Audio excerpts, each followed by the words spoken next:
the confusion, and then finally figuring out that the ballistic object test that the Israelis and the US had conducted in the Mediterranean Sea had sparked off fears of a strike on Syria clearly shows how tense the world really is over the possibilities. The next step, remember, is going to come on September the 9th when the US Congress meets to debate and then vote on possible strikes on Syria that US President Obama says he's committed to.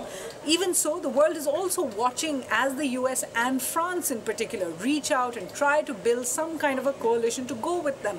So far, they haven't been very successful. Speaking exclusively to the network, the French ambassador to India, Francois Richier, admitted that in fact, for the moment, the world had not been convinced that the strikes on Syria were in the world's best interest and certainly in Syria's best interest. But he said as soon as people begin to realize that what they're proposing is punishment of Syria for the chemical warfare they have allegedly committed and not any kind of a war inside Syria nor any kind of a regime change, then the world may change its mind. India seems far from convinced.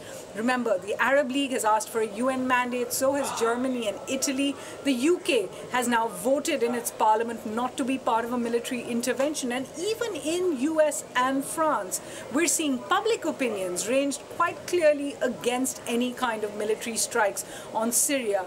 Clearly, the situation inside Syria is meriting concern around the world, but it is not a problem that the world thinks can be fixed by the military strikes. In New Delhi, I'm Suhasini Haidar.